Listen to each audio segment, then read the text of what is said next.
BNP হাতগুলো নাড়ান, জামাত জাতীয় party হাতগুলো এভাবে নাড়ান, তাবলীগ পাবলিক, লম্বা টুপি খাটো টুপি, হানাফি আহলে হাদিস, হাতগুলো এভাবে নারায়ণ। মদিনা রওজা থেকে আল্লাহর হাবিবকে দেখানো হচ্ছে, আরশ আজিম থেকে আমার রব দেখছেন। এই আলো বাতাস মাটিগুলো সাক্ষী হয়ে থাকছে, আয় আল্লাহ কোরআনের পক্ষে হাত তুলেছি, সুন্নতি জীবন করার জন্য হাত তুলেছি, ইসলামের পক্ষে সারা জীবন থাকবো সেই নিয়তে হাত তুলেছি। আমাদের হাতগুলোকে তুমি ইসলামের জন্য কবুল করে নাও, বলুন আমিন। শিবপুরের যুব সমাজকে আল্লাহ তাআলা কবুল করে নেন। করছি এই মুহূর্তে পৃথিবীর মানচিত্রে তুরস্ক এবং সিরিয়া নামক দুটি দেশ, আপন জনের লাশ আটকা পড়ে আছে, বের করতে পারছে না।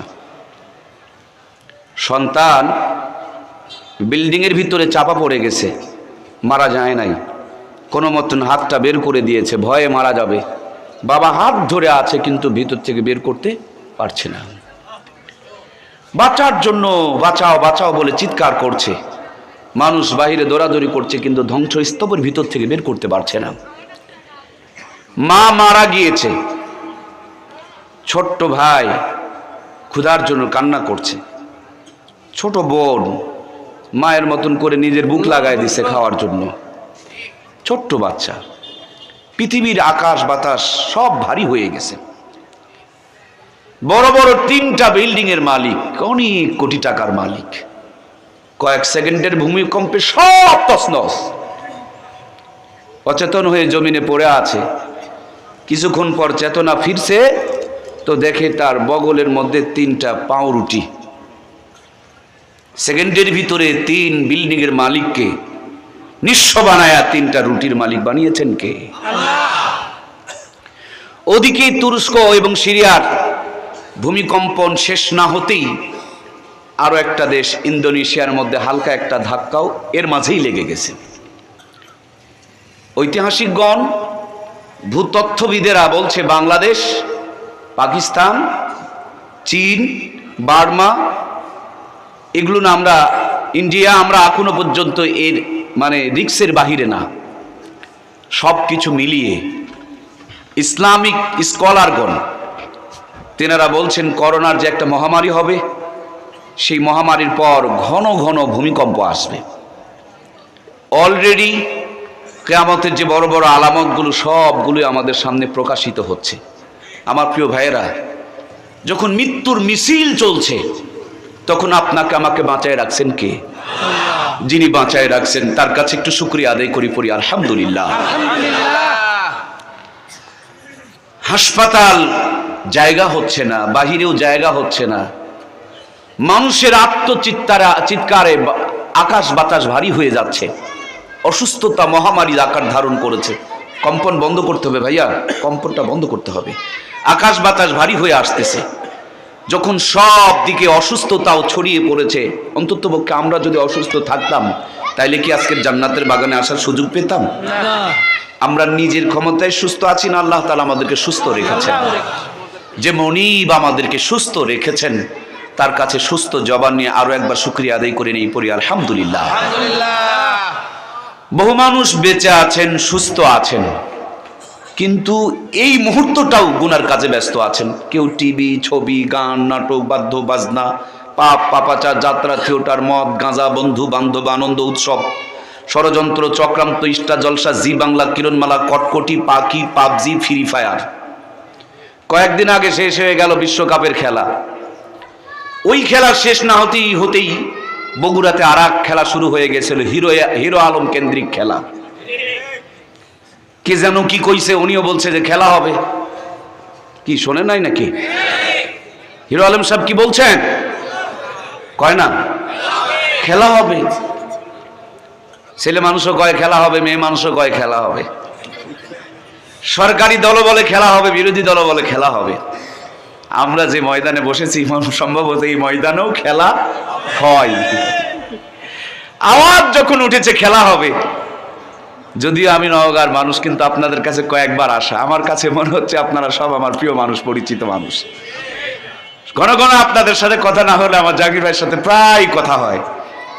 তো আলহামদুলিল্লাহ সব দিকে আওয়াজ যখন উঠেছে খেলা হবে, তাহলে আমার পরে একজন আলোচক যেহেতু রয়েই গেছে, তো উনি আলোচনা করবে। আমিও বলছি আজকেও খেলা হবে ইনশাআল্লাহ।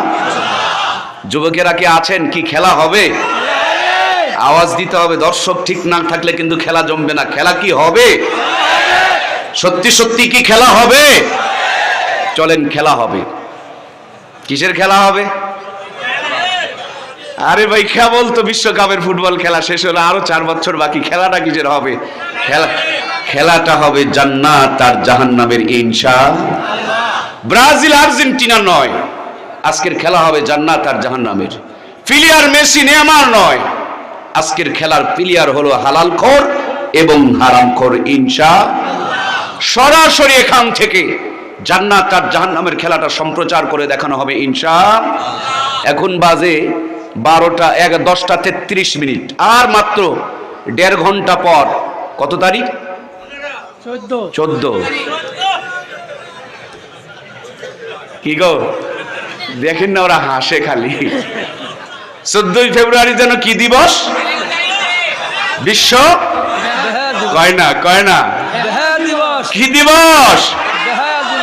তাহলে চলেন, একদিক থেকে খেলা হবে, আর এক দিক থেকে প্রেমও হবে।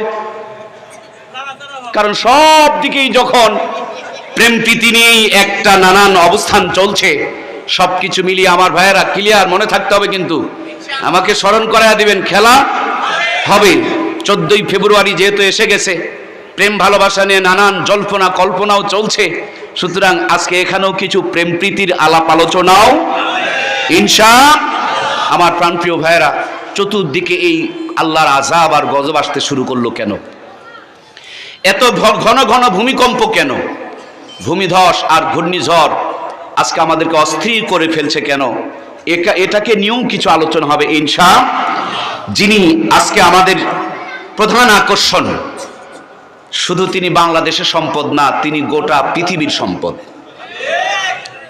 সাইদুর রহমান সাহেব মাশাআল্লাহ, কোরআন যে আল্লাহর মুজিজা, সেই মুজিজাটুকু তার জবান দিয়ে গোটা পৃথিবীকে তুলে ধরেছে। কথা বলুন ঠিক কিনা? অনেক মজার একজন মানুষ, সৎ মানুষ, ভদ্র মানুষ, ভালো মানুষ, সুন্দর আলোচনা করেন এবং মনোমুগ্ধকর, হৃদয় শীতলকারী তেলাওয়াত করেন। ইনশাআল্লাহ হযরতের জবান থেকে আমরা আলোচনা শুনবো। আল্লাহ তাআলা আমাদেরকে কবুল করুক, বলুন আমিন। প্রিয় বন্ধুরা আমরা আলোচনা শুরুতেই আমাদের রবের কাছে শুকরিয়া আদায় করছিলাম। আল্লাহ আমাদেরকে বাঁচায় রাখছেন, আল্লাহই আমাদেরকে সুস্থ রেখেছেন। যখন গোটা দুনিয়াতে পাপের সয়লাব চলছে, তখন আপনাকে আমাকে পাপ মুক্ত রেখেছেন কে? আল্লাহ। কেমন পাপের উৎসব চলছে! নর্মাল পাবলিকটা ভদ্র সাজার জন্য বিড়ি টানতেছে, বিড়িখোর প্রমোশন নিয়ে সিগারেট ধরতেছে, সিগারেটখোর আপডেট হবে, মশলা বের করে গাঁজা ভরতেছে, গাঁজাখোর আরো ভদ্র হবে, ফেন্সিডিল ধরছে, ফেন্সিডিলখোর থেমে নেই, হিরোইনে আসক্ত হয়ে পড়ছে, হিরোইনখোরকে ওখানে অফ গিয়েছে, সে আরো ভদ্র হবে, নতুন করে বাবা ইয়াবা আবিষ্কার করে ফেলেছে। মা বোনেরা কি পিছিয়ে আছে? না না, মোটা কাপড় ছেড়ে দিয়া পাতলা, এর চেয়েতে আরো পাতলা, তার চেয়েতে বেশি পাতলা, এখন যে যত পারে কাপড় চোপড় চিরে ফেরে কেটে ছেঁটে নিজের ইজ্জতটুকু বের করে দেশের মানুষকে দেখায়, জাহান্নামের দাওয়াত দিয়ে বেড়ায়, আবার নিজেকে জ্ঞানী এবং দামি মনে করে। কথা বলুন ঠিক কিনা? যখন পাপ করাটা সহজ, আর পাপ থেকে বেঁচে থাকাটাই কঠিন। পাপ করাটা খুবই সহজ। সুন্নত তরিকায় সেদিন ভোলায় মাহফিলে যাচ্ছি, লঞ্চের মধ্যে একটু প্রসাব করব, জায়গা নাই, সব কুত্তা মার্কা সিস্টেম চালু করে রাখছে, প্রসাব করতে পারলাম না।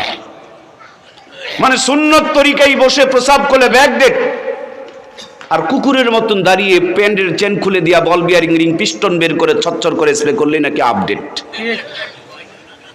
সত্য কথা বললে আনসোশাল, বোকা, ইউজলেস, আর মিথ্যা কথা বললে বলছে চালাক, জ্ঞানী, বুদ্ধিমান, বুদ্ধিজীবী।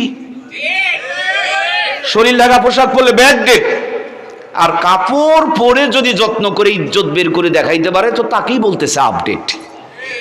যখন পাপ করাটা সহজ আর পাপ থেকে বেঁচে থাকাটাই কঠিন, সেই মুহূর্তে আপনাকে আমাকে পাপ মুক্ত রেখেছেন কে? যিনি পাপ মুক্ত রেখেছেন তার কাছে আরো একবার শুকরিয়া আলহামদুলিল্লাহ। আসমানের নিচে জমিনের উপরে এর চাইতে কোনো মোবারক মজলিস নাই, দামি জায়গা নেই, শ্রেষ্ঠ জায়গা নেই, বরকতি জায়গা নেই, পবিত্র জায়গা নেই।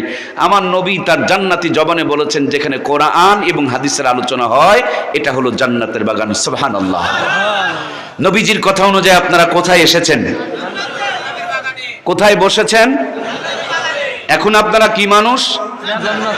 সব জায়গায় তো মানুষ প্রমাণ চাই। আপনাদের প্রমাণ দিতে পারবো আমি এটা যে জান্নাতের বাগান, তাতে কোনো সন্দেহ। এলাকায় বড় বড় সুদখোর, ঘুষখোর, জুয়াচোর, বাটপার, চিটার, মদখোর, বিড়িখোর, তাসখোর, গাঁজাখোর, এক কথাই যারা বড় বড় হারামখোর, এই হারামখোরগুলোকে আজকের জান্নাতের বাগান কোরআনের মাহফিল থেকে আপনি বের করতে পারবেন না। আসে নাই, যদিও কিছু আসছে কিন্তু বসে নাই, ঘুরতেছে ওই দিকে যেই দিকে কুকুর ঘুরতেছে। আমি কুকুর বলি নাই, কারণ কুকুরের পা কয়টা, মানুষের পা এতটুকুই পার্থক্য। কুকুরকে বসার জায়গা দেওয়া হয় নাই, তার জন্য বসে নাই, কিন্তু ওনাকে বসার জায়গা দেওয়া হয়েছে, তারপরও তিনি বসে নাই, ঘুরতেছে ওই দিকে যেই দিকে কুকুর ঘুরতেছে। এক্ষুনি এক প্যাকেট তাবারক বের করেন, কুত্তাও দৌড় মারবে, উনিও দৌড় মারবেন। তাহলে ওনার কাছে কোরআনের কোনো দাম, তাবারকের দাম আছে যেমন কুকুরের কাছে আছে। ওই ভদ্রলোকের গান কানে যদি গানের আওয়াজ যায় মির্গির ব্যারাম ধরে, ঢোলের আওয়াজ গেলে লাফাইতে শুরু করে, অথচ তার কানে আজকে কোরআনের আওয়াজ যায়, কোনো চেতনা নাই, অনুভূতি নাই, আবেগ নাই, ফিলিংস নাই, কোনো গুরুত্ব নাই। আমি মনে করি ভিতরে তো শোনা নাই, ইমানই নাই। ইমান থাকলেই মুসলমান কোরআনের মাহফিলে আসবে, কথা বলুন ঠিক কিনা? একটা মাছ পানির বাহিরে বাঁচে না, একজন মুসলমান কোরআনুল কারীমের বাহিরে থাকতে পারে? সুতরাং যারা মুসলমানের ঘরে জন্ম নিয়েছেন, যাদের শরীরে মুসলমানের রক্ত আছে, যে নিজেকে মুসলমান দাবি করছেন, তাদের কাছে কোরআনুল কারীমের পক্ষ থেকে আমাদেরও দাবি আছে, আমরা কোরআনের মাহফিলে চলে আসি। আল্লাহ আমাদেরকে কবুল করুক, বলুন আমিন। বন্ধুরা আমার, সর্বঙ্গে ব্যথা, মলম দিব কোন জায়গায়? এত বক্তৃতা, স্টেজে বক্তারা বক্তৃতা করতে করতে মারা যাচ্ছে। মাদ্রাসা, মসজিদ 3 তলা 4 তলা 5 তলা বিল্ডিং হচ্ছে, কিন্তু জাতির কোনো পরিবর্তন হচ্ছে না। এই জাতির পরিবর্তন না হওয়ার পিছনে যতগুলো কারণ, জাতি কিছু নেকির কাজ করে কিন্তু গুনার কাজ ছাড়ে, এটা 1 নম্বরের কারণ। টিউবে যদি লিক থাকে, ফাটা টিউবে যেমন পাম্প দিয়ে কোনো কাম নাই, সেম কায়দায় আমাদের রোগগুলো ধরে তওবা যদি না করতে পারি, ছোট্টখাটো ইবাদত দিয়েও তেমন কোনো কাম হইতেছে না, কথা বলুন ঠিক কিনা? এজন্য সামনে রমজান চলে এসেছে প্রিয় ভাইরা, এটি রজব মাস। এ মাসে আমার নবীর মেরাজ হয়েছে। নবী আলাইহিস সালাম এ মাসে দোয়া করতেন, আল্লাহুম্মা বারিক লানা ফীহি রজব শাবান ওয়া বাল্লিগনা রমাদান। হে আল্লাহ, তুমি আমাকে রজব আর শাবান মাসের বরকত দাও, আর আমার হায়াতকে রমজান পর্যন্ত লম্বা করে দাও, বলুন আমিন। আমার প্রিয় ভাইয়ারা, তাহলে রমজান মাস আসতেছে, রজব মাসের অলরেডি মধ্যবর্তী সময় আমাদের মাঝে চলে এসেছে। এই রজব মাসে নবী আলাইহিস সালামের মেরাজ হয়েছে। নবীজির মেরাজ হয়েছে একবার, নবীজির মেরাজ হয়েছে একটি রাত, কিন্তু এই মেরাজের সময় ছিল 27 বছর। সুবহানাল্লাহ বলবেন না? আপনারা এসেছেন ওয়াজ শোনার জন্য, আমি এসেছি ওয়াজ শোনানোর জন্য। তাহলে মেরাজ হয়েছে কিসের জন্য? মেরাজ নিয়ে যদি আমরা আলোচনা উদ্ঘাটন করতে চাই, এই মেরাজের একটি মাত্র কারণ, মেরাজে নিয়ে তার বন্ধুকে সব কিছু দেখায়া বিদায় লগ্নে আল্লাহ যে হাদিয়া দিয়েছিলেন তা হলো 5 ওয়াক্ত নামাজ, কথা বলুন ঠিক কিনা? একটি মানুষের যদি সর্দি হয়, জ্বর হয়, পায়ে ব্যথা, হাঁটুতে ব্যথা, গায়ে ব্যথা, মাথায় ব্যথা, ডাক্তারের কাছে গেলে ডাক্তার ওনাকে একটা ঔষধ দেয়, নাম হলো অ্যান্টিবায়োটিক। অ্যান্টিবায়োটিক নামক একটা ঔষধ খেলে সব রোগগুলো যেমন ভালো হয়ে যায়, আল্লাহর কোন বান্দা, আল্লাহর কোন বান্দি যদি ভালো হতে চাই, আল্লাহ রাব্বুল আলামিন কোরআনুল কারীমের মধ্যে ইরশাদ করে বলেন, ইন্নাস সালাতা তানহা আনিল ফাহশাই ওয়াল মুনকার। নিশ্চয় নামাজ নামাজি ব্যক্তিকে যাবতীয় গুনার কাছ থেকে বাঁচায়া দিবে, ঘোষণাটুকু কার? এজন্য প্রিয় ভাইয়েরা আমার, সমাজকে ভালো করতে হলে, এই জাতির যদি পরিবর্তন আনতে হয়, এই জাতির ভিতরে নামাজকে কায়েম করতে হবে। আল্লাহ রাব্বুল আলামিন তার বন্ধুকে নামাজ কায়েম করানোর জন্যই দুনিয়াতে পাঠিয়েছিলেন। নবীজি যেই ঘরে জন্মগ্রহণ করেন, সেই ঘরের মধ্যে 2 জন মানুষ ছিলেন, তারা ছিলেন একজন নবীজির মা হযরতে আমিনা, আর একজন ছিলেন বিশ্ব নবীর ফুফি আম্মা হযরতে সুফিয়া। নবীজির ফুফি আম্মা সুফিয়া বর্ণনা করেন, আমার ভাতিজা মুহাম্মদ যখন সবহে সাদেকের টাইম দুনিয়ার মধ্যে আগমন করেন, জন্মগ্রহণ করেন, আমার ভাতিজা যখন দুনিয়াতে আগমন করেন, তাশরিফ নিয়ে আসেন, হঠাৎ করে একটা আলোর ঝলকা নিয়ে আসলো, আমার চোখ দুটো বন্ধ হয়ে গেল। আমি চক্ষু মিলে তাকিয়ে দেখি আমার ভাতিজা মুহাম্মদ দুনিয়াতে এসেছে, আর নবীজির আগমনে গোটা দুনিয়া আলোকিত হয়ে গেছে। প্রথম নজর যখন আমার ভাতিজার উপরে পড়েছে, আমি প্রথমেই তাকিয়ে দেখেছি আমার ভাতিজা মুহাম্মদ নামাজের সেজদার হালতে দুনিয়ার বুকে আগমন করেছে। নবীজি এসেছেন নামাজের সেজদার হালতে। আবার যখন নবী দুনিয়া ছেড়ে চলে যান, আম্মা জান আয়েশা সিদ্দিকা রাদিয়াল্লাহু তাআলা আনহা বলেন, নবীজির শরীরটা বড় অসুস্থ, চলাফেরা করতে তিনি পারছেন না, নামাজের সময় হয়ে গেছে। এমন মুহূর্তে দুইজন সাহাবীর কাঁধের উপরে ভর দিয়া আল্লাহর হাবিব জীবনে শেষ ওয়াক্তের নামাজটা তিনি মসজিদে নববীতে জামাতের সাথে আদায় করেছেন। নবীজি নামাজে যাচ্ছেন, নবীজির পা মুবারক জমিনের উপরে ছেঁচড়ায় ছেঁচড়ায় যাইতেছে। সুবহানাল্লাহ। আমার প্রিয় ভাইরা, আল্লাহর হাবিবকে হুজরার মধ্যে নিয়ে আসা হলো। বিশ্বনবীর পা মুবারক পূর্ব দিকে আর মাথা পশ্চিম দিকে দিয়া হযরত আয়েশা সিদ্দিকা রাদিয়াল্লাহু তাআলা আনহার ঘরের মধ্যে তিনারে শোয়া দেওয়া হলো। হযরত আয়েশা সিদ্দিকার হাঁটুর উপরে নবীজির মাথা মোবারককে তুলে দেওয়া হলো। আল্লাহর হাবিবের লম্বা টাইম ধরে চেতনা নাই, কোনো জ্ঞান নাই, কোনো হুঁশ নাই। এমন মুহূর্তে নামাজের সময় হয়ে গেল। হযরত বিলাল মসজিদের মিনারে আজান দিলেন। আজানের পর থেকে নিয়ে সাহাবায়ে কেরামরা বারবার আল্লাহর হাবিবকে জাগ্রত করানোর জন্য, হুঁশ ফেরানোর জন্য চেষ্টা করলেন, কিন্তু কোনো ক্রমেই যখন নবীজির জ্ঞান ফিরল না, হযরত আবু বকরকে ইমাম বানায়া সমস্ত সাহাবায়ে কেরামরা নামাজের মুসল্লায় দাঁড়িয়ে গেলেন। হযরত আবু বকর কান্না বিজড়িত কণ্ঠে আল্লাহু আকবার বলে যখন আওয়াজ দিয়েছেন, আবু বকরের কণ্ঠের আওয়াজ আমার নবীর কানে যাওয়া মাত্র নবীজির জ্ঞান ফিরে এসেছে। নবীজি তাকিয়ে দেখেন, ডানে বামে সামনে পিছনে কোনো সাহাবায়ে কেরাম নাই, শুধুই মাত্র আম্মা জান আয়েশা সিদ্দিকার চোখের পানিগুলো টপ টপ করে গড়ে গড়ে নবীজির চেহারার উপরে পড়ছে। আল্লাহর হাবিব ডাক দিয়ে বলেন, আয়েশা রে, এটা কোন সময় চলতেছে? আম্মা জান আয়েশা সিদ্দিকা রাদিয়াল্লাহু তাআলা আনহা বলেন, ইয়া রাসূলুল্লাহ, ইয়া হাবিবাল্লাহ, এটা নামাজের সময় চলছে। আপনার অবর্তমানে আপনার সাহাবায়ে কেরামরা কান্নাকাটি করছে আর নামাজের মধ্যে দাঁড়িয়ে দাঁড়িয়ে নামাজ আদায় করছে আমার বাবার ইমামতিতে। আল্লাহর হাবিব ছটপট করে উঠে নামাজের জামাতে শামিল হতে চায়, কিন্তু নামাজে দাঁড়ানোর মতো নবীজির শরীরে কোনো শক্তি নাই। আল্লাহর হাবিব বললেন, আয়েশা, হুজরার পর্দাটা টান দাও, আমার মাথা নিচে হাত দিয়ে মাথাটাকে একটু উঁচু করে ধরো। আমি নামাজটা পড়তে পারি নাই জামাতে গিয়া, কিন্তু নামাজের জামাতের দৃশ্যটা একটু দু চোখ ভরে প্রাণ ভরে দেখতে চায়। হযরত আয়েশা সিদ্দিকা রাদিয়াল্লাহু তাআলা আনহা নবী আলাইহিস সালামের মাথার নিচে হাত দিয়া মাথা মোবারককে উঁচু করে ধরলেন আর হুজরার পর্দাটা টান দিলেন। আল্লাহর হাবিব নামাজের দিকে অপলক দৃষ্টিতে কিছুক্ষণ তাকিয়ে রইলেন। একটু পরে যখন ঘাড়ি মুড়িটা ছেড়ে দিলেন, রহমাতুল আলামিনের কোলের মধ্যে আবার মাথা মোবারককে তুলে নিলেন। তাকিয়ে দেখেন চোখের কোনা দিয়া খালি পানিগুলো গড়গড় করে জমিনকে স্পর্শ করছে। আঁচলের কোনা দিয়া বারবার পানিগুলো তিনি মোছার জন্য চেষ্টা করছেন, কিন্তু কোনো ক্রমেই যখন পানিগুলোকে বাদ মানানো যাচ্ছে না, এক পর্যায়ে নবীর কানের কাছে ঠোঁট লাগায় বলে, নবীজি গো, আপনার মনে হয় ভীষণ কষ্ট হচ্ছে গো নবীজি।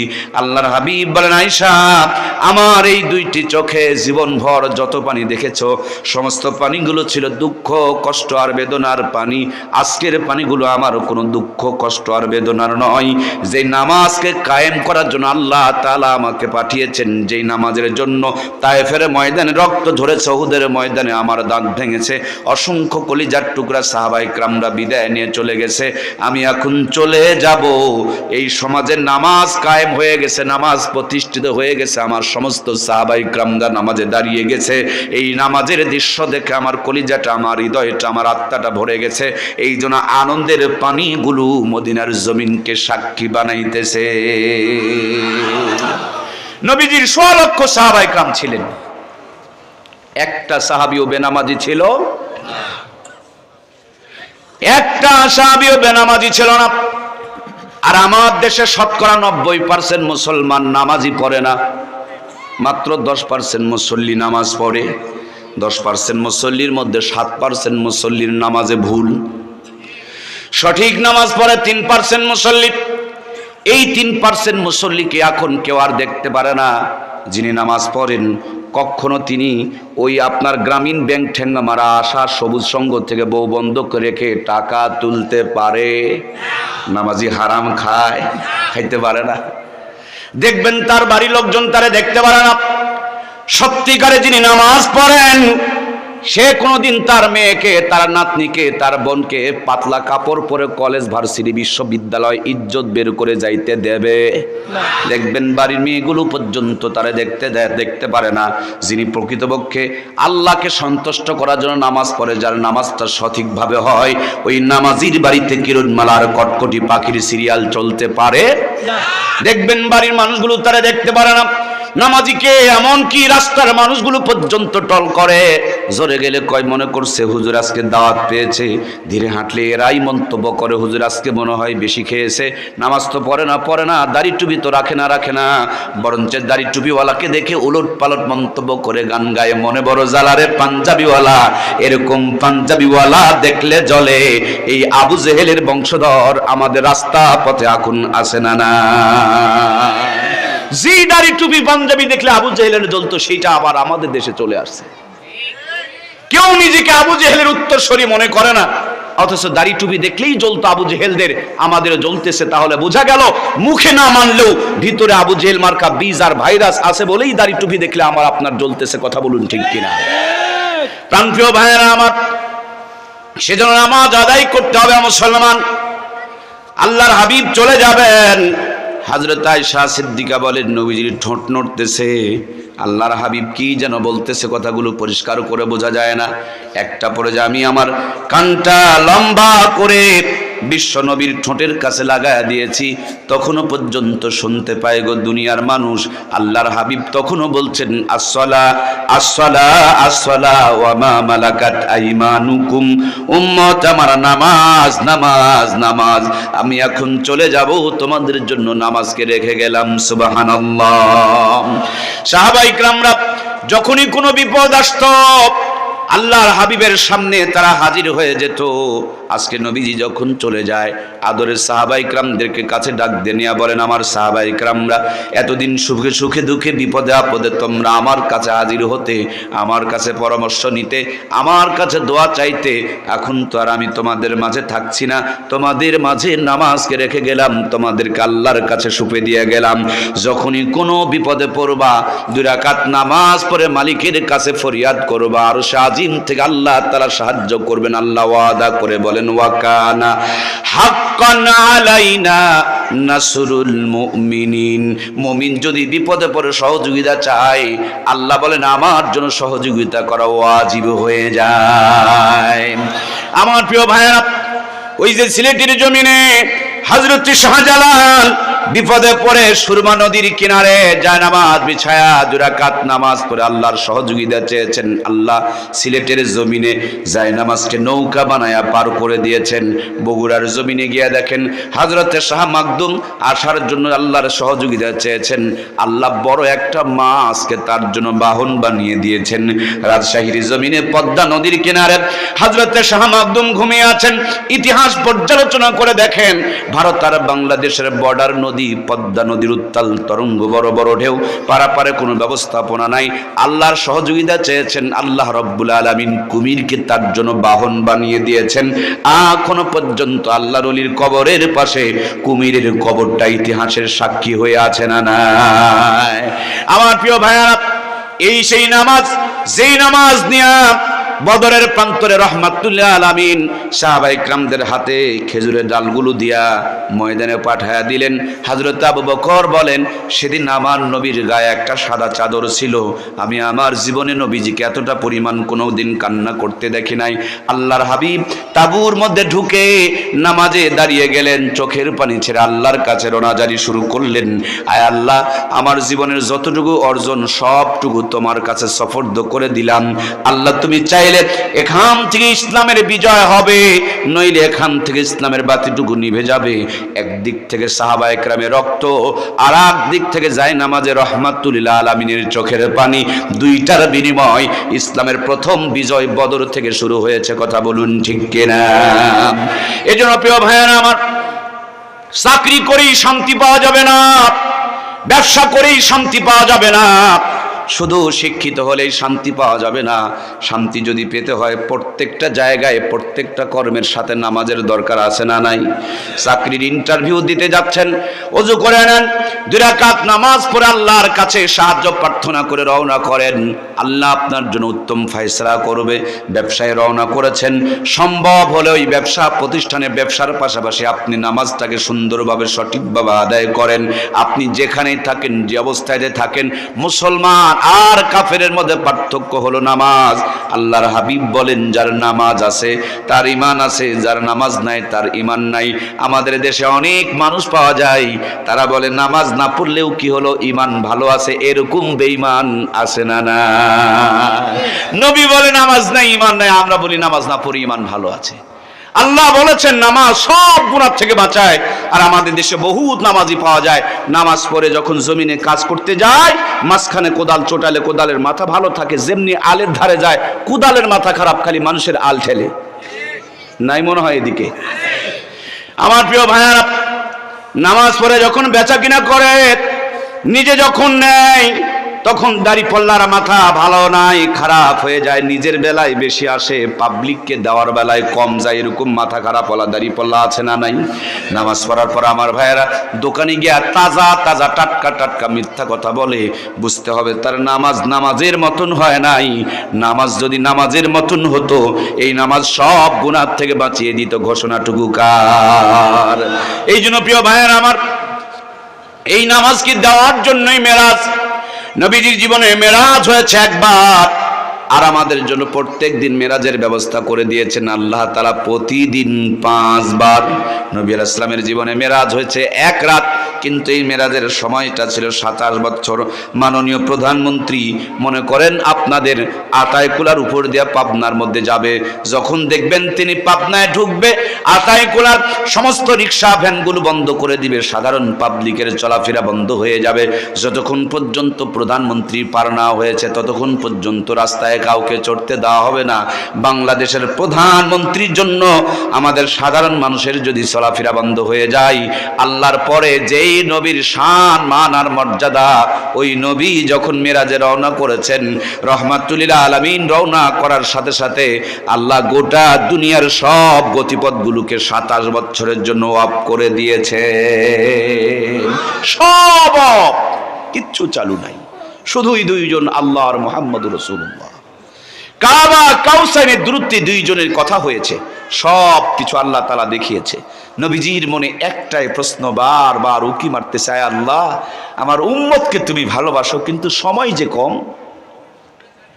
টাইম যে কম, অল্প টাইমে আমার উম্মত কেমন করে বেশি নেকি কামাই করবে।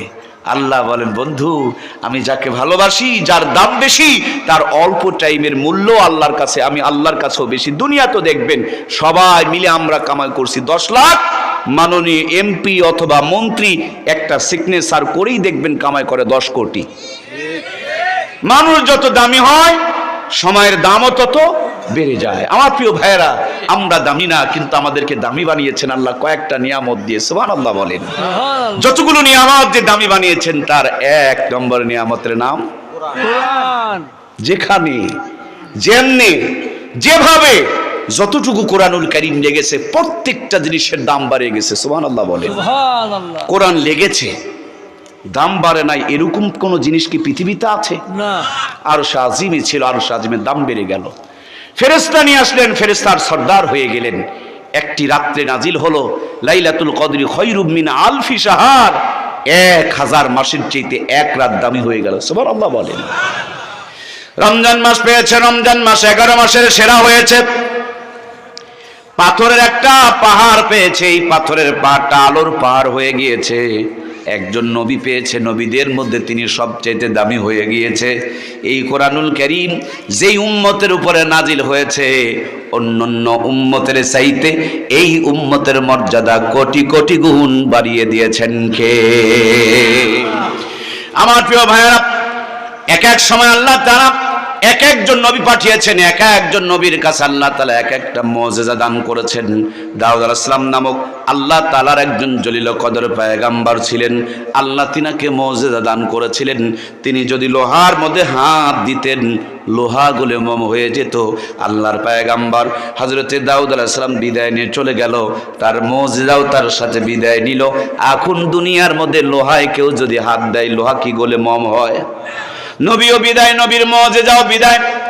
দাউদ আলাইহিস সালামের সন্তান হযরত সুলাইমান, আল্লাহ একসাথে নবুয়ত এবং বাদশাহী দুইটা নিয়ামত দান করেছিলেন।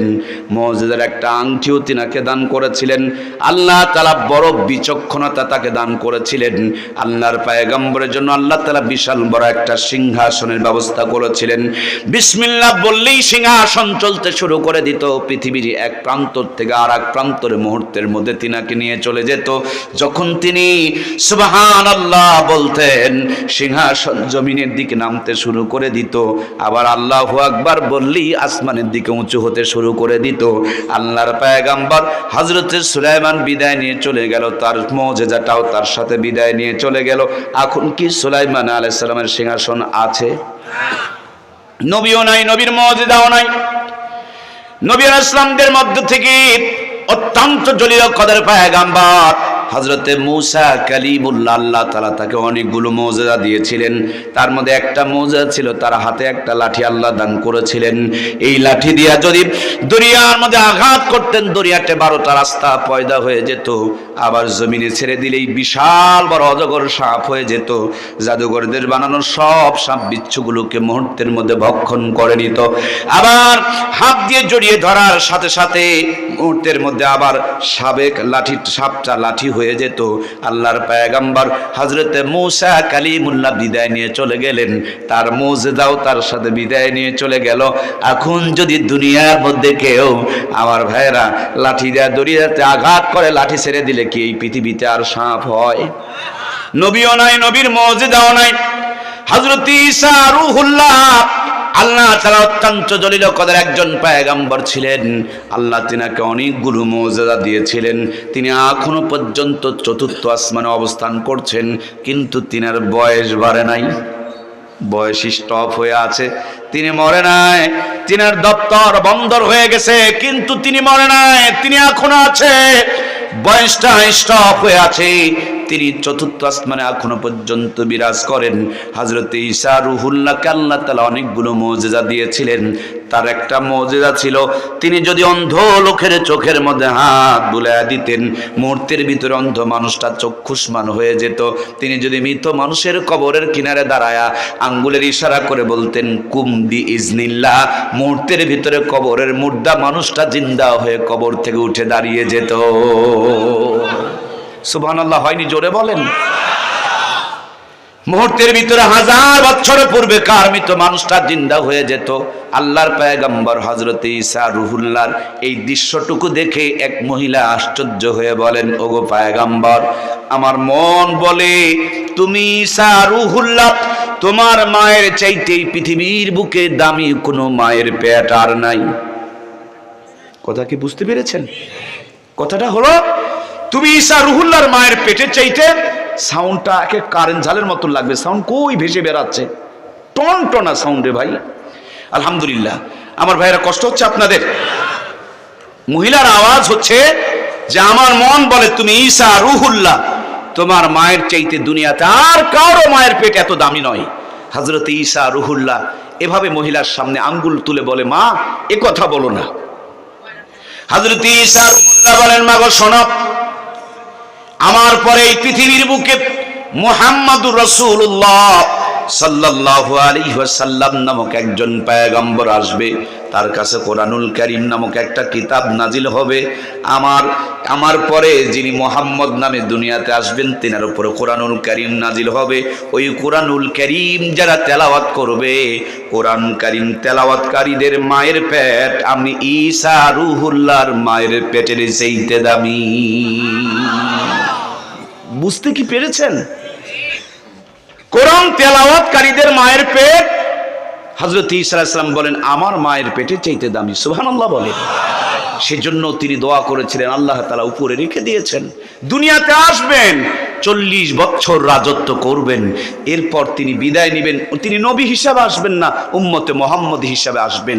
তিনার শরীয়ত তিনি মেনে চলবেন না, তিনি আমার নবী শরীয়ত মেনে চলবে। প্রধানমন্ত্রী ছিল খালেদা জিয়া, কিন্তু এখন আর তিনি প্রধানমন্ত্রী না। আমিও পাবলিক, আপনিও পাবলিক, উনিও পাবলিক।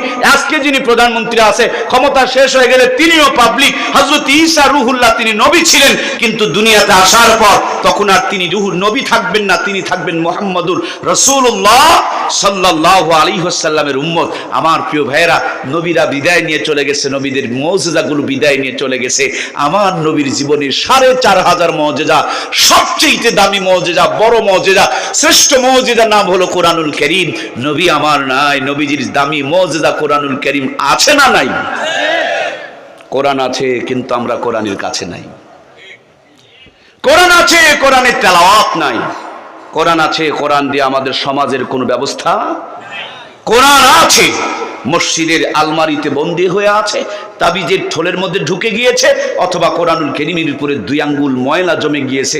ওই ঘরেই রিমোট টিপতে টিপতে রিমোটের বাটন খোয়া যায়, আর কোরআনুল কারীমের উপরে 2 আঙ্গুল পর্যন্ত ময়লা জমে যায়।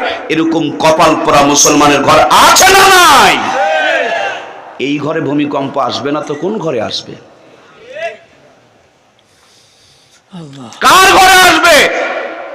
এই সেই তুরস্ক, যেই তুরস্ক 1999 সালে সাগরের কিনারে নর্তকীদের নিয়ে বিশাল আয়োজন শুরু করেছিল। বিদেশি প্রভুদেরকে খুশি করার জন্য কোরআনুল কারীমকে নিয়ে কোরআনুল কারীমের ওই আয়াত তেলাওয়াত করাইছিল, ইন্না নাহনু নাযালনা যিকরা ওয়া ইন্না লাহু লাহাফিজুন। কোরআনুল কারীমের আয়াত তেলাওয়াত করার পর বলছে, যেখানে আল্লাহ বলেছেন কোরআনুল কারীম নাজিল করেছেন, তিনি হেফাজত করবেন, তিনি হাত থেকে কোরআনটা নিয়ে চিরে সব নর্তকীদের মহিলার পায়ের নিচে ফেলে দিয়েছে। কোরআনুল কারীমের উপরে মদ ঢালতেছে যে কোরআনুল কারীম আল্লাহ নাজিল করছে, হেফাজত করুক তো দেখি। যে মুসলিম ছিলেন, যার হাত দিয়ে কোরআনুল কারীম কানা হয়েছিল, একটা দৌড় দিয়া চলে গেলেন যেখানে আল্লাহর সাথে চ্যালেঞ্জ করা হচ্ছে, সেখানে আল্লাহর আযাব আসতে দেরি লাগবে না। আমার প্রাণের ভাইয়েরা, তিনি দৌড় দিয়ে যখন চলে যায়, তাকায় দেখা আকাশের মধ্যে আগুনের মতন কমলা আকার ধারণ করেছে, বিকট শব্দ। জায়গায় যতগুলো ছিল সবগুলোর কানের তালা ফেটে গিয়েছে, জমিন ফেটে গিয়া আমার ভাইরা সবগুলো জমিনের মধ্যে তলিয়ে গিয়েছে। ডুবারুরা খুঁজে খুঁজে অসংখ্য পুরুষ আর মহিলা পেয়েছে, যারা তখনো পর্যন্ত জেনার মধ্যে লিপ্ত রয়েছে। এই তো কয়েকদিন আগে তুরস্ক কেন্দ্রিক পৃথিবীর অনেক দেশে কোরআনুল কারীমের আগুন ধরিয়ে তারা দিয়েছে, কোরআনুল কারীমের অসম্মান করছে। হিংসা কোরআনকে নিয়ে নয়, হিংসা হলো তুরস্ককে নিয়ে। কারণ গোটা পৃথিবীতে মুসলিমদের জন্য একটু হলেও কোরআনুল কারীমের পক্ষে তুরস্কের ভূমিকা আছে না? না, বিড়ালের রাগ শক্তির উপরে তারা তুলতেছে, কিন্তু এটা দিয়ে কোনো লাভ হবে না। কোরআনুল কারীমের বিজয় সুনিশ্চিত। আগামীকাল সূর্য উঠতেও পারে, নাও উঠতে পারে, কিন্তু ইসলামের বিজয় হবে, এখানে কোনো সন্দেহ। আমি থাকলেও হবে, আমি না থাকলেও হবে, ইসলামের বিজয় হবেই হবে। আজকে কোরআনুল কারীমকে নিয়ে গোটা দুনিয়াতে যেই সমস্ত ষড়যন্ত্র চলছে, তার একটাই মাত্র কারণ, দিনের মতন তারা দেখতে পাচ্ছে ইসলাম বিধ্বংসী তাদের একটা যে সংস্থা রয়েছে, সেখান থেকে তারা জরিপ করে দেখেছে 2070 সালের ভিতরে গোটা পৃথিবীতে সবচেয়ে মুসলমানের সংখ্যা বৃদ্ধি পাবে। সুবহানাল্লাহ। এজন্য প্রিয় ভাইয়েরা আমার, তাদের মস্তিষ্ক বিগড়ে গিয়েছে। আজকে আমরা আযাবের মুখোমুখি, গজবের মুখোমুখি। আমি গত সপ্তাহে ভোলার মধ্যে মাহফিলে যাচ্ছিলাম, যাওয়ার সময় ছিল লঞ্চ। আপনারা অনেকেই লঞ্চে চড়েছেন, এদিক দিয়ে অনেক লঞ্চ অথবা মিষ্টি স্টিমারের সাথে আপনাদের যোগাযোগ রয়েছে। ওগুলো 2 তলা 3 তলা, অনেক সময় 5 তলা 10 তলা পর্যন্ত হয়। আমরা যেটাই ছিলাম এটা ছিল 3 তলা। মনে করেন লঞ্চের নিচের তলায় যারা এদের টিকিটের দাম 100 টাকা কম, উপরতলাওয়ালাদের 100 টাকা বেশি, কেবিনওয়ালাদের আরো একটু বেশি। তার মানে নিচতলাওয়ালাদের পানির কোনো ব্যবস্থাপনা নাই, উপরতলাওয়ালাদের কাছ থেকে পানি নিয়ে আসতে হয়, যাইতে আসতে দেরি হয়। উপরে পানি নিতে গেলে তুষ্ঠতাচ্ছিল্য করে। নিচতলাওয়ালারা চিন্তা করলো আমরা নিচের দিকে একটু ছিদ্র করলেই তো হয়, উপর দিকে তো আর পানি নিতে যাওয়ার দরকার নাই। নিচতলাওয়ালা নিচে যদি ছিদ্র করে আর উপরতলাওয়ালা যদি বারণ না করে, নিষেধ না করে, নিচের দিক দিয়ে পানি ঢুকতে গেলে নিচতলাওয়ালাই ডুববে, উপরতলাওয়ালাদের কিছু হবে না। কি হবে? কথা বলেন হবে? আর একটু জোরে বলেন হবে? তাহলে আপনাদেরও হবে। শুনে রাখেন, আপনাদেরও হবে। কান পরিষ্কার করে শোনেন, খবর আপনারও আছে। আপনার চোখের সামনে জুলুম চলছে আর আপনি আঙ্গুল চুষতেছেন। ডাকাতের জামিন হয়, খুনির জামিন হয়, আর ছোট্ট একটা বাচ্চা, দুধের বাচ্চার মতন দেখা যায়, তার হাতে ডান্ডা বেরি থাকে। এদেশে 16 কোটি মুসলমানের দেশে এতগুলো মুসলমান বেঁচে থাকতে কেমনে এটা সম্ভব? আল্লাহর কাছে আমাদের আসামি হতে হবে। কথা বলেন ঠিক কিনা? দেখার পর আঙ্গুল চুষবেন আর চোখের সামনে দৃশ্য দেখবেন আর ডানে বামে খালি মাথা নড়াবেন, এটাই আপনার দায়িত্ব? কোরআনুল কারীমে আগুন জ্বালানো হলো, পৃথিবীতে এতগুলো মুসলমান থাকতে যেই পরিমাণ প্রতিবাদ হওয়ার কথা ছিল সেই পরিমাণ প্রতিবাদ হয় না। এর জন্য দেখবেন আল্লাহ রহমতের পরিবর্তে গজব শুরু হয়ে গেছে। কথা বলুন ঠিক কিনা? আরে তোদের মতন গরু ছাগল ভেড়া দিয়ে লাভ কি যদি আমার কোরআন অসম্মান হয়? আল্লাহ তাআলা মুহূর্তের মধ্যেই পারতেন তাদের হাতগুলোকে প্যারালাইসিস করে দিতে, কিন্তু ওনাদের হাত প্যারালাইসিস করে দেওয়ার আগে মুসলমান নামধারী কুলঙ্গারদের, যাদের হাত থেকেও হাতে কোনো জোর নাই, হাত থেকে ইসলামের পক্ষে হাতের কোনো কাম নাই, এই প্যারালাইসিস ওয়ালা হাতগুলোকে আল্লাহ তাআলা চিহ্নিত করতে চায়। কথা বলুন ঠিক কিনা? ওদের হাত প্যারালাইসিস হওয়ার আগে আমাদের হাত প্যারালাইসিস হয়েছে। ওর হাত আছে বলেই তো আগুন ধরিয়েছে, কিন্তু আমার হাত থেকেও আমি প্রতিবাদ করতে পারি নাই। কথা বলুন ঠিক কিনা? ওর মুখ আছে বলেই সে ইসলামের বিরুদ্ধে বলছে, কিন্তু আমার মুখ থেকেও আমি ইসলামের পক্ষে বলতে পারি। ওদের মুখ আছে বলেই ওরা আলেমদের বিরুদ্ধে বলছে, কিন্তু আমার মুখ থাকার পরও আমি আলেমদের পক্ষে বলতে পারি।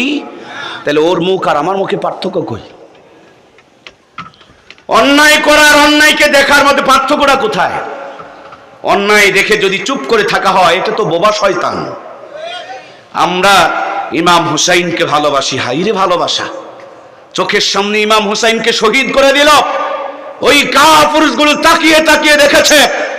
আজকেও হুসাইনের বংশধরদের উপরে, তাদের যারা উত্তরসূরি, তাদের উপরে জুলুম অত্যাচার নির্যাতন চলছে। আমরাও কাপুরুষের মতন তাকিয়ে তাকিয়ে দেখতেছি। ওই ইয়াজিদের পক্ষের লোক আর আমাদের মধ্যে পার্থক্য কোথায়? আপনি বলছেন 2023 সালে মহা দুর্যোগ আসবে, কেবল বলছেন, কেবল বলছেন। কোরআনুল কারীম 1500 বছর পূর্বে সে মেসেজ দিয়ে দিয়েছে। মিশরের জমিনে সাইয়েদনা ইউসুফের উপর যখন মিথ্যা মামলা দেওয়া হলো, অন্যায়ভাবে যখন কারারুদ্ধ করা হলো, তখনই মিশরে আকাশ কালো অন্ধকার মেঘে ছেয়ে ফেলেছিল। কথা বলুন ঠিক কিনা? আজকে মিশরের যারা উত্তরসূরি, জুলেখা যে চাওয়ার পরও যখন পায় নাই, তখনই তো অপবাদ দিছে, নাকি বলেন? আমরা যাদেরকে দেখছি, আমি নাম বলবো না, নাম বললে অনেকের সহ্য হবে না, কিন্তু ইতিহাস মিলায় দেখেন। একসাথে পান খেয়েছি, গল্প করেছি, যখন প্রীতি জমে নাই তখনই তারা মিথ্যা অপবাদ দিয়া ইউসুফের উত্তরসূরিদেরকে বন্দী করে রেখেছে। ইউসুফের উত্তরসূরিদের বন্দী করে রাখার কারণেই বাংলা সহ গোটা পৃথিবীর আকাশে কালো অন্ধকার দুর্ভিক্ষর মেঘ দেখা দিয়েছে। কথা বলুন ঠিক কিনা? আজকে আমার জাতি সহ গোটা পৃথিবীকে এই দুর্ভিক্ষর কবল থেকে যদি মুক্ত করতে হয়, ফিলিস্তিন, Iraq, Syria, Kashmir, Chechnya, Bosnia, Burma, পৃথিবীর যেই প্রান্তের যত মুসলমান জুলুম অত্যাচার নির্যাতনের শিকার হয়ে আছে, এদেরকে মুক্ত করে দেন। আবার আযাব আর গজবের বাতাসের পরিবর্তে রহমতের বাতাস চালু হয়ে যাবে। কথা বলুন ঠিক কিনা? এজন্য প্রিয় ভাইয়েরা, আসেন ইসলামকে হৃদয়ে ধারণ করতে হবে। আমার প্রাণপ্রিয় ভাইয়েরা, নবী আলাইহিস সালামের মেরাজ হয়েছে একবার, আল্লাহ তাআলা আমাদের মেরাজের ফয়সালা করেছেন 5 বার। সেই মেরাজ আজকে আমাদের ঘরে নাই। আমাদের ঘরে কোরআনের তেলাওয়াত হয় না, আমাদের ঘরে নামাজ হয় না, আমাদের মায়েদেরকে আয়েশা সিদ্দিকা, ফাতেমাতু জোহরা, খাদিজাতুল কুবরাদের উত্তরসূরি দেখা যায় না। আমাদের মায়েরা হয়ে গেছে কিরণমালার কটকটি পাখির বংশধর। আমরা হয়ে গিয়েছি নাস্তিক বেঈমানদের মুরতাদের মতন, সকাল সন্ধ্যা ক্লিন শেভ করতেছি, কুকুরের মতন দাঁড়িয়ে প্রসাব করতেছি, অভাব আসার আগেই গ্রামীণ ব্যাংকে বউ বন্ধক থেকে টাকা তুলতেছি, সন্তানগুলোকে দুনিয়াদার বানানোর জন্য কোরআনুল কারীম থেকে দূরে সরায় রেখে দিয়েছি। আমি মুসলমান খুব ভালো বুঝি, আমার সন্তানকে শীতের পোশাক পরিয়ে দিতে হবে, নইলে নিউমোনিয়া হবে। আমার সন্তানকে রিংকোট কিনে দিতে হবে, নইলে বৃষ্টিতে ভিজে ছেপছেপা হয়ে যাবে। আমার সন্তানকে করোনার দুর্যোগ থেকে বাঁচানোর জন্য শিশুদের করোনার টিকা দেওয়া হচ্ছে, টিকা কেন্দ্রে দিয়ে টিকা নিতে হবে। আমার সন্তান জন্মের পর 6টা টিকা নিতে হবে। এগুলো না আমি বুঝি, কিন্তু আমার সন্তানকে কোরআনুল কারীমের শিক্ষা না দিলে, ইসলামের শিক্ষা না দিলে, দ্বীনের শিক্ষা না দিলে মুরতাদ হবে, নাস্তিক হবে, কুলুঙ্গার হবে, দাঁড়িয়ে প্রসাব করবে, ইসলামের বিরুদ্ধে বলবে, আনন্দের চামড়া তুলতে চাবে, মেয়ে হলে ইজ্জত বের করে দেশের মানুষকে দেখাবে। আমি দুনিয়া বুঝি, আখিরাত বুঝি নাই, এজন্যই আমাদের শাস্তির ব্যবস্থা হচ্ছে। কথা বলুন ঠিক কিনা? দুনিয়া বুঝলেন, আখিরাত কেন বুঝেন নাই? কি বুঝেন নাই? ঠান্ডায় অসুস্থ হবে, জ্যাকেট কিনে দিলেন। কোরআন না পড়লে বেঈমান হবে, কেন কোরআন পড়ালেন না? বৃষ্টি ভিজে গেলে ক্ষতি হবে, রেইনকোট কিনে দিয়েছেন। হাদিস না পড়লে যে মুরতাদ হবে, কেন এটা বোঝেন নাই? কি বোঝেন নাই? বোঝেন নাই এটা কি? সবই বুঝেছেন। বাড়িতে যদি 4টি সন্তান থাকে কষ্ট হচ্ছে মনে হয়? ভাইও কষ্ট হচ্ছে? ভাই কষ্ট হলে আর কিছুই করার নাই, আমার আর কিচ্ছু করার নাই। বাবা সন্তানকে বহুত কষ্ট করে ডাক্তার বানায়। যখন দেখে বাবার সেফটি হয়েছে, তখন ডাক্তার বা সন্তানের আর কিচ্ছু করার। বাবা কোন ছেলে মুখের দিকে তাকায়, তোর এত কষ্ট করে পড়াইলাম, তুই আমার হাত কাটবি? তুই আমার ছেলে, আমার হাত কাটবি? আমার হাত কাটার জন্য হাতে অস্ত্র নিয়েছিস? কিন্তু সন্তান চোখের পানি ছেড়ে দেয়, কিন্তু কিছু করার, হাত কাটতেই হয়, সেফটি ধরে গেছে। দাওয়াত দিয়ে নিয়ে এসেছেন, কতই না ভালোবাসেন, কত ভালোবাসা নিয়ে এসে বসেছেন, কিন্তু এই চেয়ারে বসে ওই ডাক্তারের মতন অসহায় অবস্থায় আপনাদেরকে কষ্ট দিয়েই কথা বলতে হচ্ছে। প্রিয় ভাইয়েরা, এছাড়া যা আর কিছু বলার নাই। ভাই ভাইরে, তুমি সব বুঝলা, কিন্তু তোমার ছেলেটা যেন মুরতাদ না হয়, নাস্তিক বেঈমান না হয়, কুলুঙ্গার না হয়, নাস্তিকের ধান্দায় ফান্দায় যেন পড়ে না হয়। ছেলেকে তুমি ডাক্তার বানাবা, মাস্টার বানাবা, ইঞ্জিনিয়ার বানাবা, বানাও না ভাই, আগে তো ইমানদার বানাও। আগে বিল্ডিং নয়, আগে ইট বানাতে হয়। আগে ব্রিজ নয়, আগে ইট বানাতে হয়। আগে রাস্তা নয়, আগে ইট বানাতে হয়। ইট বানানোর পর যার দরকার সে বিল্ডিং বানাবে, যার দরকার সে রাস্তা বানাবে, যার দরকার সে ব্রিজ বানাবে। ভাইও আগে ইমানদার বানায় নাও, এরপরে ডাক্তার বানাও, এরপরে মাস্টার বানাও, এরপরে ইঞ্জিনিয়ার বানাও, এরপরে শিক্ষামন্ত্রী বানাও। কোনো সমস্যা? বানর আর ভিতরে ঢুকতে পারবে না। এ বোঝে না রে, বানর আর ভিতরে ওই জায়গাতে ধরা খেয়ে যেত বানর। কথা কয় না রে? বানরের লেজ ওখানেই কাটা পড়ে যেত। যদি শিক্ষামন্ত্রীর মাথায় কোরআনুল কারীমের সফটওয়্যার থাকতো। কথা বলুন ঠিক কিনা? শিক্ষা পুস্তক যারা রচনা করছেন, এদের মাথায় যদি কোরআনুল কারীমের সফটওয়্যার থাকতো, বানর ওখানেই নিঙ্গুর কাটা হয়ে পড়া মারা যেত। কথা বলুন ঠিক কিনা? এই বানর মারার জন্য আমাদেরকে এত দূর আসতে হতো না। আপনারা এখন বলেন খালি বানর বানর বানর বানর নিয়ে আপনারা ব্যস্ত। কেন ব্যস্ত হব না? আমার ছেলেকে আপনি বানর বানাবেন? গোড়ায় যদি কেটে দেন তাহলে আগায় আবার থাকে কি? আমি যদি বিশ্বাস করি আমি বানরের বাচ্চা, আমার বিশ্বাস যদি উঠে যায় আমি আদমের সন্তান নয়, আমার তো ইমানই নাই, গোড়াতেই ভেজাল, সব সর্বনাশ। কথা বলুন ঠিক কিনা? এজন্য এটা রাজনীতি আলাপ নয়, এটা হলো ইমানি আলাপ। কথা বলুন ঠিক কিনা? এখনো পর্যন্ত নানান তারে নারে আবল তাবল আলাপ চলছে। বন্ধুরা আমার, আজকে যারা শিক্ষা মন্ত্রণালয় পরিচালনা করছেন, আগামী দিন তারা থাকবে না। আপনারা আমার সন্তানেরা এই মন্ত্রণালয় পরিচালনা করবে। আপনার আমার সন্তানের মাথায় যদি কোরআনুল কারীম দিতে না পারি, ওরা বানর ঢুকতে দিয়েছে, এরা ভিতরে শিয়ালও ঢুকিয়ে ফেলবে। কথা বলুন ঠিক কিনা? এজন্য আসেন আগে গোড়া ঠিক করি, শুরুটা ঠিক করি। আমার প্রিয় ভাইয়েরা, সেজন্য আপনাদের খেদমতে আলোচনা করছিলাম, নামাজ 5 ওয়াক্ত, 5 জন নবীর জিন্দেগি থেকে আল্লাহ দান করেছেন এই নামাজ দিবেন, তার জন্য তার বন্ধুকে আরশে আজিমে নিয়ে গেছেন, আল্লাহ তাআলা মেরাজ করিয়েছেন। মেরাজের মধ্যে আল্লাহর হাবিবের মনে একটাই প্রশ্ন, আল্লাহ তুমি আমার উম্মতকে সব দিয়েছো, কিন্তু আমার উম্মতের হায়াত কম, অল্প টাইমে কেমনে বেশি নেকি কামাই করবে? আল্লাহ বলে, বন্ধু কোনো টেনশন করা লাগবে না, তোমার উম্মতের দাম বাড়ানোর জন্য আমি কোরআনুল কারীম দিয়া কোটি গুণ মর্যাদা বাড়িয়েছি। সুবহানাল্লাহ বলেন। আল্লাহ তাআলা রমজান দিয়া উম্মতের মর্যাদা বাড়িয়েছেন। আমি যদি প্রধানমন্ত্রীর নাতি হই, আমি যদি প্রধানমন্ত্রীর জামাই হই, আমি যদি রাষ্ট্রপতির সন্তান হই, তাইলে যদি আমার দাম বেড়ে যায়, আমার মান বেড়ে যায়, আমার মর্যাদা বেড়ে যায়, আমি আখিরি জামানার পয়গম্বর মুহাম্মদুর রাসূলুল্লাহ সাল্লাল্লাহু আলাইহি ওয়াসাল্লামের উম্মত হওয়ার কারণে কোটি কোটি গুণ আপনার আমার দামটুকু বাড়িয়ে দিয়েছেন কে? আমার প্রিয় ভাইরা, এই উম্মতের দাম বাড়ানোর জন্য আল্লাহ তাআলা 50 ওয়াক্ত নামাজ দিয়েছিলেন। উম্মতের পড়তে বড় কষ্ট হবে, তার জন্য আল্লাহ 45 কমায় আনিয়া মাত্র 5 ওয়াক্ত রেখে দিয়েছেন। বিদায় লগ্নে জানিয়ে দিয়েছেন, বন্ধু আমার উম্মতকে বলে দিও, ওরা যদি 5 ওয়াক্ত পড়ে, 5-এর সাথে 0 যোগ করে প্রত্যেক দিন 50-এর সওয়াব দান করা হবে। যেই 5 ওয়াক্ত নামাজ দিয়েছেন, তার প্রথম নামাজ হচ্ছে ফজরের নামাজ। আর ফজরের ফরজ নামাজ কয় রাকাত? 2 রাকাত।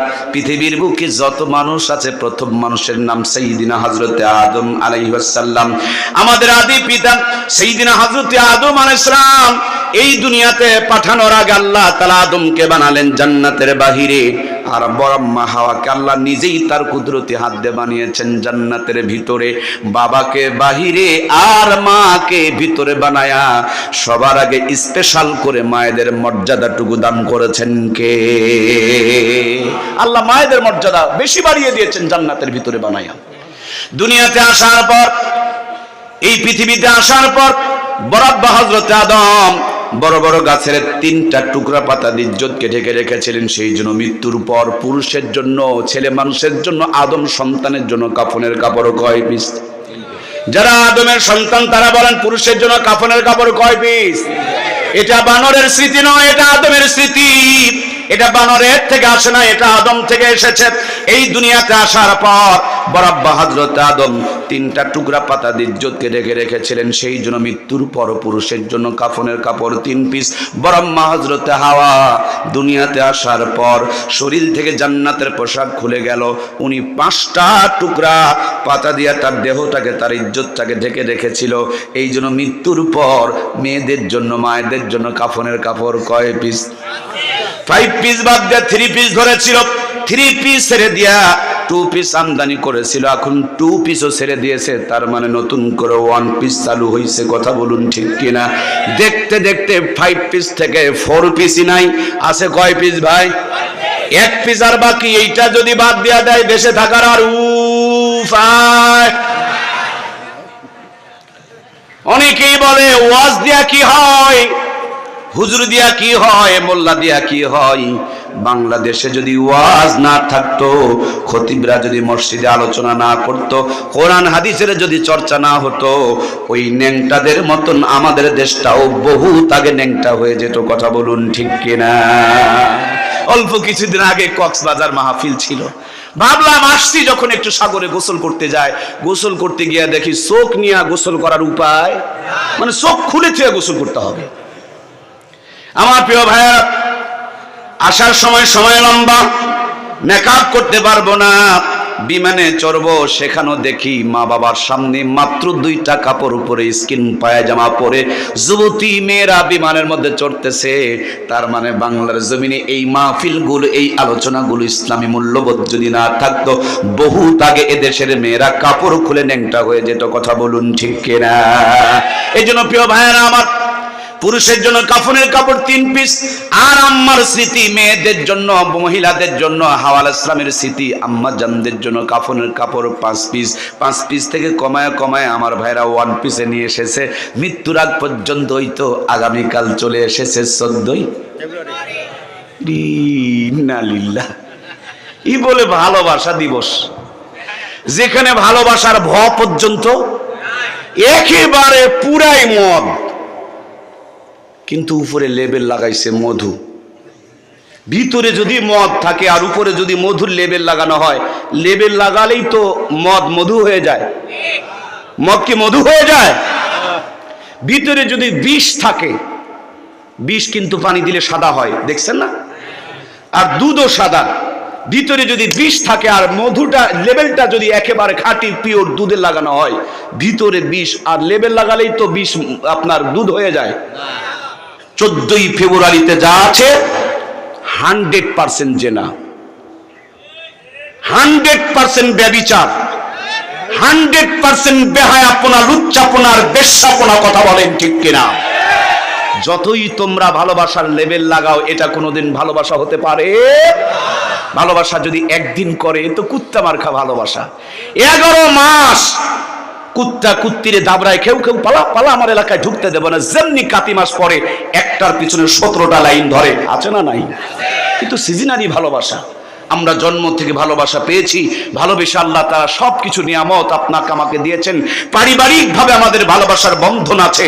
আমরা একদিনের ভালোবাসার কাঙ্গাল নয়। ভালোবাসা যদি করতেই হয়, আমাদের ভালোবাসা হবে মুহাম্মদুর রাসূলুল্লাহ সাল্লাল্লাহু আলাইহি ওয়াসাল্লামের তরিকায়। আমরা বানর মার্কা, কুকুর মার্কা, শুকুর মার্কা, বেকুব মার্কা, বেঈমান মার্কা, নাস্তিক মার্কা, জানা পাপ আর ব্যভিচার মার্কা ভালোবাসার ভাইরাসে আক্রান্ত হতে চাই না। আল্লাহ ভাইরাস থেকে মুক্ত করুক, বলুন আমিন। আমার যুবক ভাইরা শোনেন, আলো জ্বলতেছে, দুটি লাইন আছে, একটা লাল তার আর একটা কালো তার। এই দুইটা লাইন বৈধ সংযোগ দিয়েছেন, আলো জ্বলতেছে। যদি বৈধ সংযোগ না থাকে, এই দুইটা লাইন এক জায়গায় করলে আলো জ্বলবে না আগুন জ্বলবে? বুঝতে কি পারছেন? ক্লিয়ার না নন ক্লিয়ার? বিয়ে করে বাসর ঘরের মধ্য দিয়া বৈধ যে সংযোগ দেওয়া হয়, এইটাকে প্রেম বলে। এইটা পবিত্র, এইটার নাম ভালোবাসা।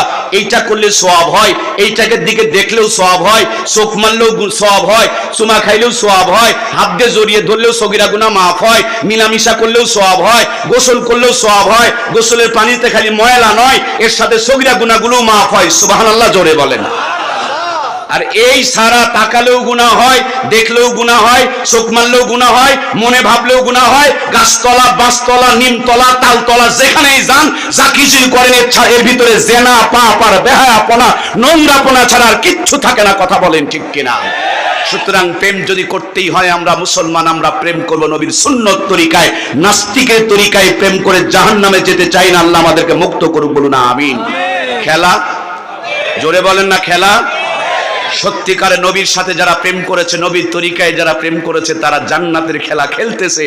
আর যারা নাস্তিকের তরিকায় গাছতলায় বাসতলায় আকাম কুকাম করে, আমার প্রিয় ভাইয়েরা কামায় রোজগার করে, চাকরি নিয়ে, বিল্ডিং বানিয়ে 45 বছরে বিয়ে করেছে, ভালো করে খবর নিয়ে দেখেন, সুন্দর বউ আছে, কিন্তু বইয়ের হক আদায় করার মতন ব্যাটারিতে চার্জ, সব গাছতলা বাসতলা শেষ করে দিয়েছে।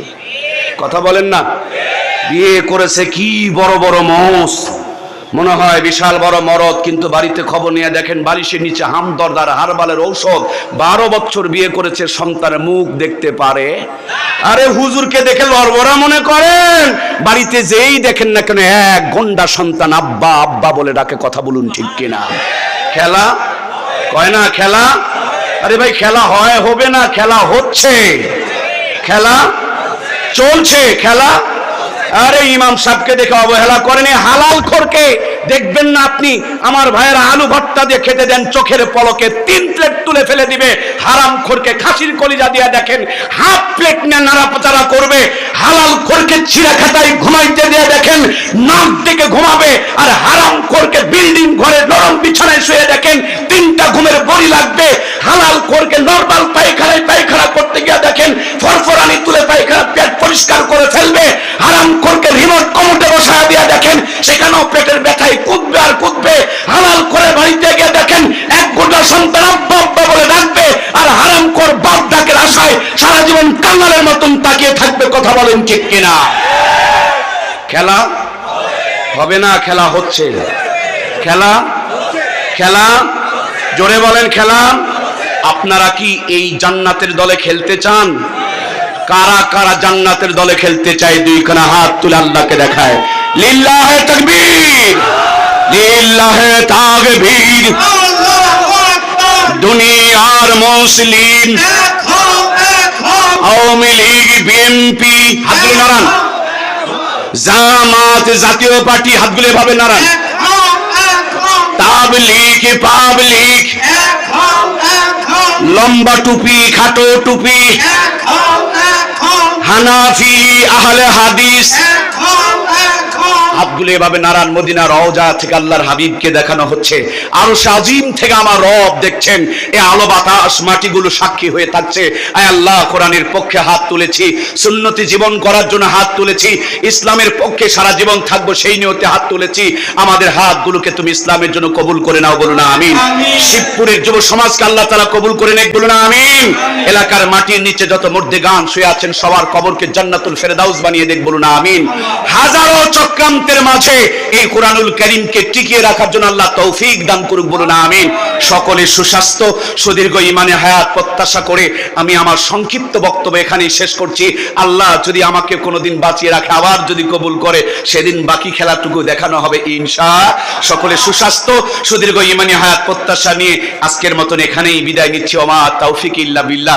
আসসালামু আলাইকুম ওয়া রাহমাতুল্লাহ।